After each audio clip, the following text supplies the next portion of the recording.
আহ, সবাইকে স্বাগতম। আজকে একটা জিনিস বলবো, সেটা হলো ট্রান্সফরমারের ভেক্টর গ্রুপ। আমরা অনেকেই ট্রান্সফরমারের ভেক্টর গ্রুপ সম্পর্কে শুনেছি, হয়তো সবার স্পষ্ট ধারণা নেই।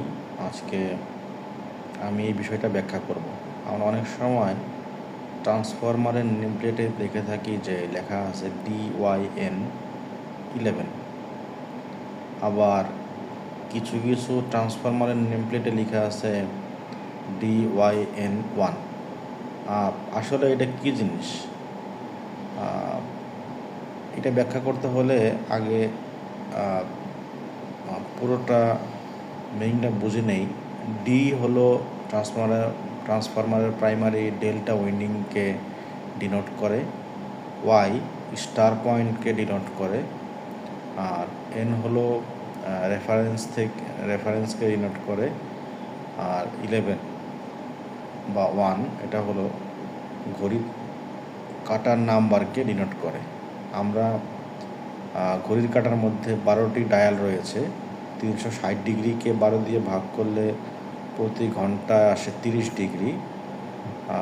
ইলেকট্রিক্যালে সবসময় এন্টি ক্লকওয়াইজ অ্যাঙ্গেল মানে কোণগুলো শুরু হয়।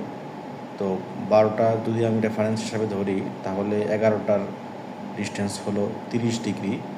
তো যেহেতু ডি বড় হাতের শুরুতে আছে, তাহলে ডি ডেল্টা উইন্ডিংকে আমরা ধরবো যে সে 12টার সময়, অর্থাৎ সে 0 ডিগ্রিতে আছে, এবং স্টার ওয়াইন্ডিং মানে ওয়াই ওয়াইন্ডিংটা আছে হলো 11-এ। যেহেতু 12 থেকে ওয়াই মানে 11-র ডিস্টেন্স হলো 30 ডিগ্রি, সেহেতু ডেল্টা ওয়াইন্ডিং থেকে স্টার ওয়াইন্ডিং 30 ডিগ্রি লিডিংয়ে থাকবে। তো অনুরূপভাবে যদি আমরা বলি DYN1, সেক্ষেত্রে ডেল্টা ওয়াইন্ডিং থাকবে 12-এ এবং স্টার ওয়াইন্ডিং থাকবে হলো 1-এ। তো সেক্ষেত্রে দেখা যাচ্ছে যে ডেল্টা ওয়াইন্ডিং থেকে স্টার ওয়াইন্ডিং 30 ডিগ্রি পিছিয়ে থাকবে।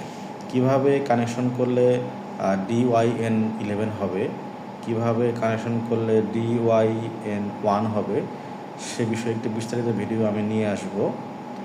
সে পর্যন্ত সবাই ভালো থাকবেন, সুস্থ থাকবেন। আল্লাহ হাফিজ।